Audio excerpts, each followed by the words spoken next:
Video is intended for adult collectors only. Now please enjoy the review. Hey guys, John here again. Welcome to another video review. Today we're going to be taking a look at the Cowboy Bebop SH Figuarts Vicious figure. Now this one, is the second one to release besides Spike, of course. I don't plan on reviewing Spike just because there's a bunch of reviews on him. However, there's not really many on Vicious. And there's some other areas. I actually watched a few of those reviews, and I just want to go over my own review and go over certain things that they personally that I didn't see with any other reviewer. They didn't really go over some of the stuff that, not necessarily that's bad about the figure, but a lot of details that have been missed that we could have talked about that in another video or separately in a video. So I just want to discuss those features for people that were just curious about buying this figure, because I was whenever I actually picked him up. But here's the package for him. We get a nice open window display just like we did with Spike. You can see the figure inside. You have the two arching faces, his crow, and then of course all his other accessories. We have the Cowboy Bebop logo, as well as the Bandai Premium logo now. It's no longer red, it's blue if it's for Japan, of course. Tamashii Nation, Sunrise, and of course the year it was made. Well, usually they do, and they don't do it anymore. Of course, now we have the seal of quality, Tamashii Nations, that lets you know that it's an authentic figure. Of course, on the top said Cowboy Bebop Vicious. Side just says Cowboy Bebop. Other side just has a silhouette of Vicious there. On the back, we have some product shots showing off the figure with the different accessories and faces. So take a look at those. And then, of course, the various warnings and everything like that, on the back that I can't read in Japanese, as well as the bottom. Of course, then it was distributed by Bluefin here in the States. But there is the Spike, or the Vicious packaging. I want to go ahead and bring in the Spike packaging just to show them off, just to show them together. So there is the Spike packaging just to show them off and see how different they are. Not really much of a difference, more so this one's just a darker blackish gray, whereas this one's more of a red, of course. Whereas there are some differences actually, though. As you can see, this one has a printed on, if I put him down, printed on Sunrise logo, whereas this one actually has a sticker Sunrise logo. Again, they're both distributed by Bluefin, so that's just something to note. The window, it looks like it's a little bit wider. I could be wrong, but it looks like it's a little bit wider. Pretty much same all around. Well, let's turn on the right sides. Got the silhouettes, the product shots, of course the sides, and then of course the front. So yeah, so I just wanted to show that off just to show you guys what it looked like next to each other. And of course I will be obviously taking the Spike out of the figure and comparing them with the sizes and, as well as the articulation and everything. So without further ado, let's go ahead and get you guys this out of the packaging and have a look. Alright guys, so here we have him opened up and out of his packaging with all of his accessories laid out. But the first thing first, before we take a look at the accessories and before the figure, we're going to take a look at the instruction manual, which is something that it does not get, in my opinion, does not go over in the reviews I've seen. So here's the figure. Oop, I knocked it over. Let's just scoot him back so he doesn't, there we go. So here's the actual instruction manual showcasing with different accessories and how to buy them. More specifically, the more one I would say that's more cause for concern is the bird or the crow. It showcases how to put him on the back. Now keep in mind, if you do this, of course both pieces are included. You have the support part and of course the bird itself, and you attach to his back.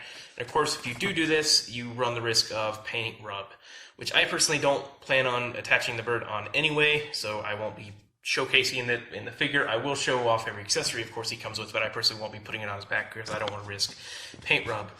There's also other indications of how to do that. You can have paint rub, such as interchanging the faces, on his jacket. Very fragile parts on this figure, more so on the figure than this guy than there is on Spike, which is kind of unfortunate.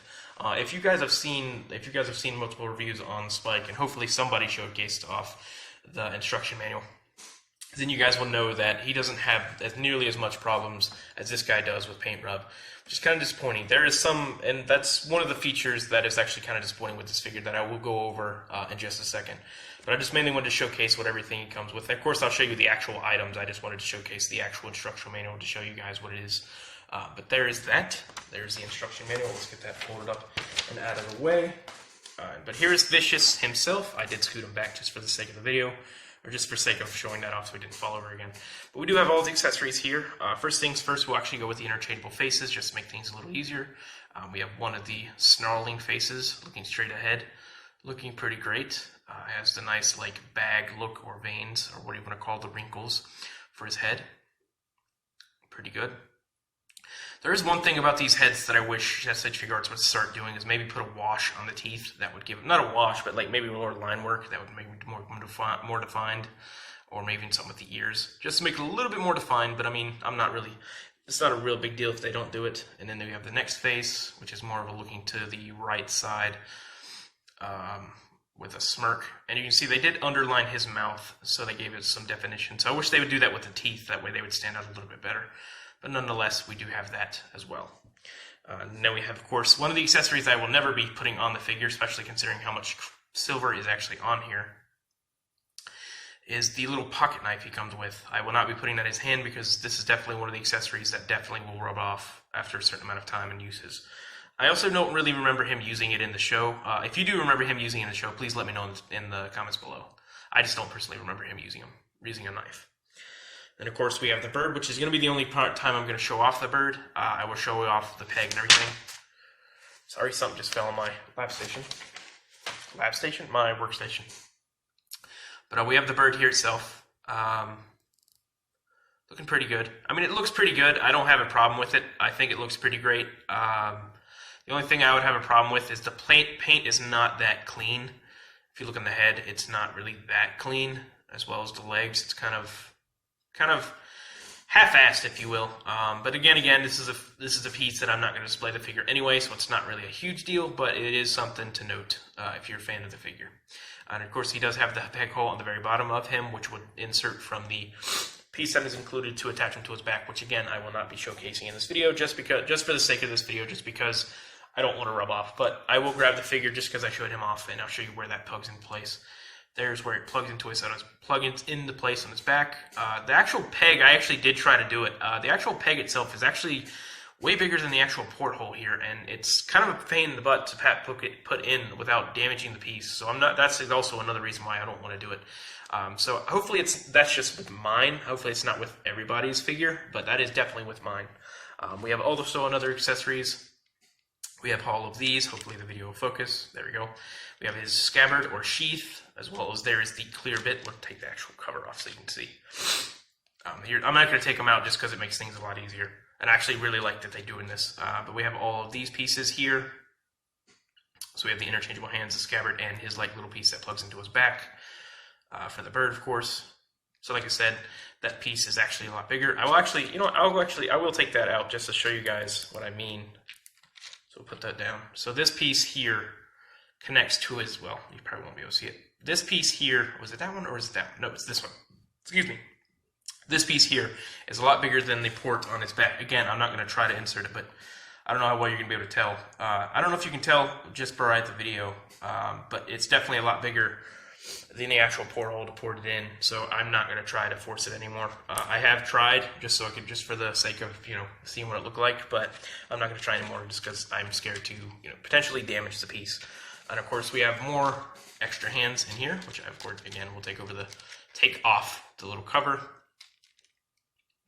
We have the other interchangeable hands. There it goes. The other interchangeable hands, as well as his sword, which I have posed him multiple times with the sword and actually put it in his hands. So I have no problem with the sword. As you can see, here is the handle. If it focuses, which it doesn't want to. There we go. Looking pretty nice gold paint, pretty clean. Looking pretty nice with the scabbard, the sword, nice bright silver. I will say, if you're going to plan on putting it into the scabbard or the sheath, keep in mind that also will rub off the silver paint for the sword. And I have done it, and I have noticed a little bit of slight paint rub. So again, keep that in mind. You probably won't be able to see it. I don't know. It's kind of right there, but I don't know how well it's going to show up on camera. But either way, there's definitely going to be cases of paint rubs if you're not careful. So those are all his accessories. Now we're going to pause really quick, and we're going to actually show off a size comparison or a comparison with Spike. So give me a second, guys, and we'll do that real quick. So here we have him, guys, but next to Spike over here. As you can see, Spike is definitely, nearly knocked him over, is definitely a little bit taller than Vicious here. And they do look fantastic next to one another. If you're a big fan of the series, then you're definitely going to want to pick these guys up. But they look fantastic to one another. I think they look pretty good together. My favorite is obviously Spike out of the two. But I mainly just want to show you guys the side comparison and or what they look like next to one another. So let's go ahead and pause again. We'll go over the articulation and close-up details for Vicious. So here we go. So here we have Spike. So here is the close-up look of Vicious here. I think I said Spike at the beginning, but I meant Vicious.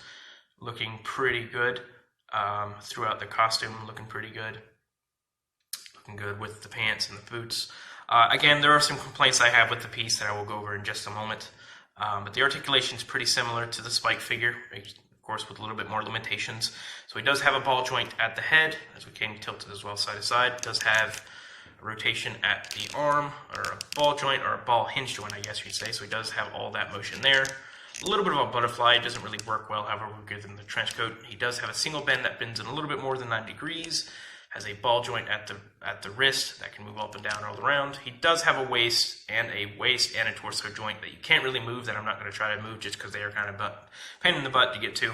He does have leg articulation or a ball joint at the hips, so he can move back, forward, and back. He can go out. He does have a single bend at the elbow, at the knee that can go in a little bit more 90 degrees. Does have a ball joint at the foot, so he can go up, back, all around, and does have ankle pivot as well as a nice toe bend. So nice articulation for the piece. There are hindrances with the piece. That's one of the problems I have with him.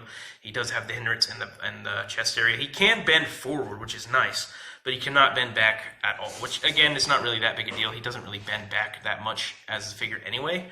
But the one big thing that I don't particularly like about the piece is the scratching. As you can see, the scratching here. That is unfortunate with the piece. It does tend to scratch really easily, and it's very noticeable. I think the Spike does the same thing, however his is not as bad in comparison. So that is pretty much the figure I have. That is the Vicious SH Figuart Vicious figure. Overall, pretty satisfied with the piece. Oh, also, the head, I'm not really... The hair is kind of sloppy as well, unfortunately. It's not the greatest. Mine, I've seen worse. Mine is not as terrible. It does have some clumpage and looks pretty bad. This side looks a little better, but it is something to note whenever it comes to buying this figure. But that is the SH Figuarts Vicious figure by Bandai. I do highly recommend picking up this piece. He is an absolute piece. That is fantastic. And if you're a fan of SH Figuarts and Cowboy Bebop in general, you are not going to be disappointed. So I want to thank you guys so much for watching. Stay tuned for many more awesome reviews, and I'll see you guys in the next one. Take care, guys.